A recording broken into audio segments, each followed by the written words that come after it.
Okay, let's unpack this. We're diving deep today, looking at a specific bunch of sources, all focused on one game that's, well, it's making waves, lots of buzz, but also some pretty serious concerns floating around as we get closer to release. Yeah, we're talking about Mind's Eye. It's the new action-adventure game from Build a Rocket Boy. And it's directed by Leslie Benzies, right? The name behind Grand Theft Auto. Yeah.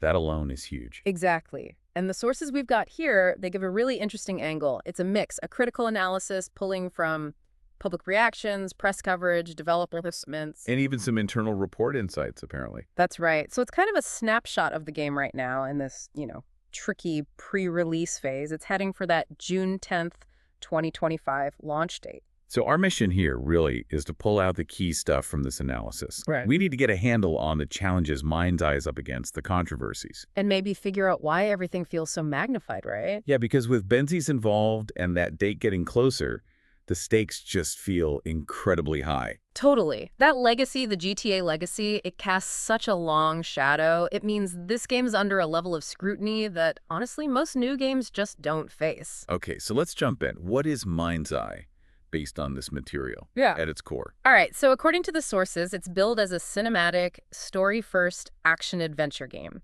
coming out on PS5, Windows, Xbox Series X and S. And the setting. It's this near-future fictional city called Red Rock. You're playing as Jacob Diaz. Jacob Diaz, okay. Yeah, he's ex-Special Ops dealing with fragmented memories, apparently because of some kind of mysterious neural implant. The Mind's Eye implant. Right, the Mind's Eye. And the devs have been pretty specific about the kind of experience they're going for, haven't they? It's not just like run wild in the city. No, exactly. They're framing it as quite tightly controlled, narrative-focused, around 15 hours, they reckon, for the main story. Themes are like AI, tech, greed, corruption, that sort of thing. They're really pushing the best-in-class cinematics, high-octane driving, and explosive combat. Seems like the directed experience is the priority over, total player freedom. Which brings us right back to Leslie Benzies, director, founder. His history with GTA 3 up to GTA 5 is just monumental. He really is. And the sources make it super clear this is like both a huge plus and a massive challenge. How so? Well, that history creates these enormous expectations from the public, from the industry. When someone like him makes a new game, everyone immediately holds it up against GTA. The gold standard. Right. And the analysis points out this means even things that might seem like minor flaws get blown up because that comparison point is just so incredibly high. Which leads us straight into the big one the sources tackle directly. The comparison with Grand Theft Auto, specifically GTA 6. Yeah, it's unavoidable, isn't it? You've got Benzies, you've got an urban setting, action. People are going to make that connection. The sources even mentioned descriptions like Cyberpunk 2077 crossed with GTA. Exactly. But here's where the analysis flags a really crucial difference and maybe some friction. Mind's Eye is not being designed as a sprawling, true, open-world sandbox like GTA. Ah, okay, so what is it then? The sources are really specific here. They call it a linear third-person action-adventure game that's built inside what they're calling a faux open world. Faux open world. What does that actually mean in practice? Like the city's just a backdrop? Kinda, yeah. The comparison made is more like, say, Mafia, Definitive Edition. You've got the city environment, it looks open, but your path, your missions, they're mostly guiding you along a set path. Right, not about exploring every nook and cranny or doing endless side stuff. Exactly. The design goal seems to be that tightly paced cinematic story. They use the phrase like binging your favorite Netflix show. It's clearly a conscious choice to manage the scope and keep the focus on that 15-hour narrative. And the analysis calls this a significant design and marketing decision. Why is that distinction so important and maybe even a bit risky? Well, from a design viewpoint, it makes sense, right? Focuses resources, probably easier to manage than a massive sandbox. But marketing-wise, especially with Benzies' name attached. People expect GTA. They expect that freedom. Precisely. So there's a potential mismatch with expectations. And using a term like faux open world, well, kind of sounds like a compromise, doesn't it? Could lead to confusion, maybe disappointment if players go in thinking it's one thing and find it's another. Plus the timing. June 2025. That puts it right up against the hype machine for GTA 6. Yeah, that's a brutal comparison. Rockstar's just on another level resource-wise. And as the sources point out, historically, games that get labeled GTA clones often struggle to carve out their own space, They tend to fade. So the core challenge for Mind's Eye, based on this analysis, is that it desperately needs its own thing. A unique and compelling identity, a distinct hook. Something more than just from the guy who made GTA. Totally. Otherwise, the risk is it gets dismissed as generic or just falls into that same trap as older games that tried and failed to compete directly. It has to really prove its worth as that directed linear experience. Yep. Show that it's just as engaging in its own way, not just a watered-down open world. Exactly. Okay, let's talk visuals. The game's presentation. Sources say it's built on Unreal Engine 5, right? Yep. That's a pretty powerful engine. Yeah, UE5, known for pushing graphics. Okay. And the system requirements mentioned in the report, they're quite hefty. Like what? Well, for recommended settings, you're looking at things like an RTX 4070 or an RX 6800 XT graphics card, and maybe an i7-13700K or Ryzen 7 7800X 3D processor. Pretty high-end stuff. Which suggests they were definitely aiming high visually. State-of-the-art visuals, reactive environments, that kind of language was used. That's what they aimed for, yes. But the picture painted by the actual reactions from the public and media in these sources, it's quite different. Different how? Not good. Largely critical is how the report puts it. Descriptions like graphically dated, uninspired art, those keep popping up. Ouch. There was one quote in the analysis that really jumped out at me. Something about motion blur. Yeah. All the worst visual technologies of the last 10 years, such as motion blur, and turned it up to 11. Pretty savage. Yeah. And other comments. Things like lack of polish, a drab color palette. Some even said it looked like it was still in early development, or even like a fake video game. Fake video game. That's harsh. And didn't someone say it looked like a tech demo? Yep. Looks like a tech demo that didn't put much effort into the gameplay. What's fascinating here is this huge gap, isn't it? Between using a cutting-edge engine like UE5, demanding high-end hardware. And then getting feedback that it looks dated or uninspired. Exactly. You'd expect UE5 plus beefy specs to equal stunning visuals, but the consensus seems to be not so much. So how did the sources try to explain that? What could be going on? The analysis floats a few ideas, maybe problems with the art direction itself. Perhaps the team struggled to really get the most out of UE5. Or maybe it was just rushed. Development compromises. That's another possibility, yeah. Rushed development, optimization issues. It definitely raises eyebrows when the tech demands are high, but the visual reward people perceive just isn't there. Creates skepticism. And that fake video game comment, it feels like it goes beyond just the graphics quality, doesn't it? Oh, absolutely. The sources suggest it points to something deeper, like a lack of artistic cohesion, maybe, a missing vision, or soul, as some may put it. Creates a weird artificial feeling. Yeah, that uncanny valley thing where it looks almost right, but just feels off, artificial, which, really kills immersion. Okay, let's pivot to gameplay. How you actually play the game. Here again, that word generic seems to come up a lot in the critique cited. It does, yeah. It's being compared to, early 2000s GTA clones. And what are the specific complaints about the mechanics? Well, the sources mention a weightless feel. That applies to both the shooting and the driving. Weightless. Like floaty. Seems like it. Yeah. Also, a lack of visceral impact in the combat. The gunplay described as weak, like pea shooter gunplay. Right. And even the enemies got called out. AI and animations. Yeah, there was that one specific, quite funny note about the repeated death ragdoll of enemy does a backflip onto their head and flies away. Slight chuckle. Okay, maybe not that polished then. And some odd design choices mentioned too, like a CPR rhythm minigame. A CPR minigame. Okay. And the main character, Jacob.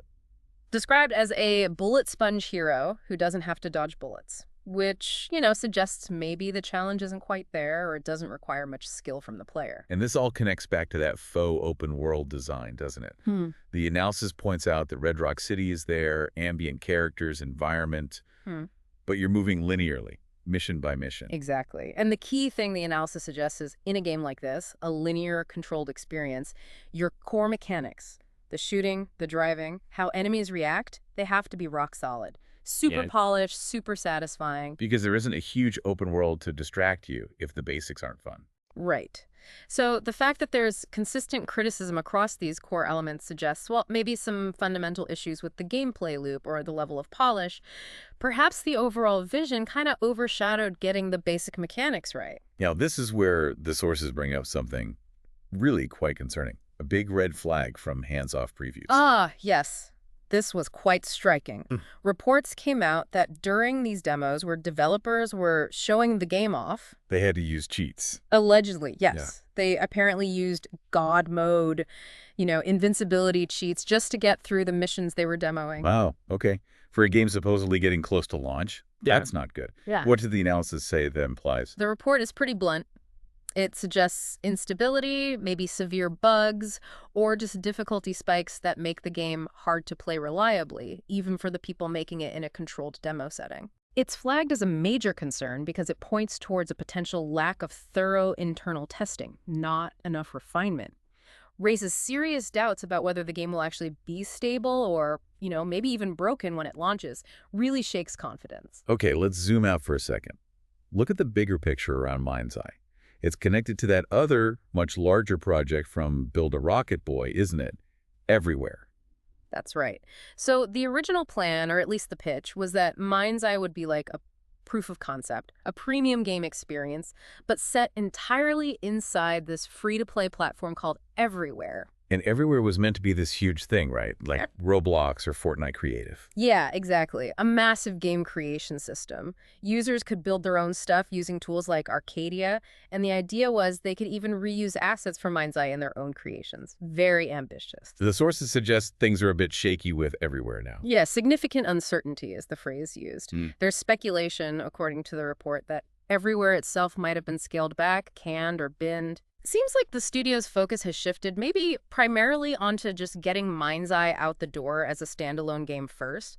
They still say it'll release on Everywhere when that eventually releases, but the report calls the whole situation confusing, the timeline for the platform very unclear. So this pivot, moving away from that integrated platform idea towards maybe just a standalone game, what do the sources think is behind that? Well, it looks like a strategic rethink. Probably driven by development challenges or maybe financial pressures? Building both things at once was just too much. Potentially, yeah. Building a massive platform and a AAA game simultaneously is a huge undertaking. Focusing on Mind's Eye first might be a way to actually ship something and start bringing in revenue, especially after those layoffs reported back in February 2024. Right. They had layoffs in publishing, QA, art. That certainly suggests some struggles. Definitely. And this kind of shift, it just adds to the confusion in the market, doesn't really help build confidence. Yeah. Plus, a big part of the original appeal was that user-generated content angle tied to Everywhere. If Mind's Eye launches and Everywhere isn't ready or isn't happening, Then it might struggle to build the community needed for that UGC stuff to even take off. exactly. It could end up lacking that whole integrated value it was initially sold on. And on top of all that, the analysis goes into some pretty troubling allegations about the studio itself, the internal culture. Yes. The sources cite reports suggesting a toxic work environment at Build Rocket Boy. This seems to be based on things like alleged employee reviews and other bits of information. What kind of specific claims are mentioned? Things like dizzying turnover, which apparently created massive developmental problems. Also claims that trust was pretty much decimated by layoff. And stuff about how the studio's run. Yeah, allegations about power being very concentrated, phrases like, only one person matters, nobody must enter the spotlight, that kind of thing. And development priorities being off. Yes, reports mentioned too much focus on micromanagement of art, apparently, and not enough time spent on actually developing the core game mechanics, described as endless fiddling while Rome burned. Wow. And this reportedly led to a lot of the best people to leave. Talent drain is never good. No. The analysis even found a specific legal note, right? An employment tribunal case. That's correct. From back in November 2022, it concerned allegations of breach of contract, disability discrimination, unlawful deduction from wages, working time regulations. So that adds a formal legal dimension to all the reports of internal issues the studio seems to be dealing with. It does. And then there's the public response from leadership to the game's negative reception, specifically co-CEO Mark Gerhardt. Right. What did the sources say about that? He pushed back hard. Very hard. He publicly claimed the criticism was part of a concerted effort. At first, he suggested people were being 100% financed to be negative. Financed, like paid trolls. That was the initial implication, yeah. He later kind of walked back the paid individuals part, but stuck to the idea that bot farms were responsible for the negativity. The analysis points out, though, that no evidence was provided for any of these claims. That feels like a really unusual way to handle criticism.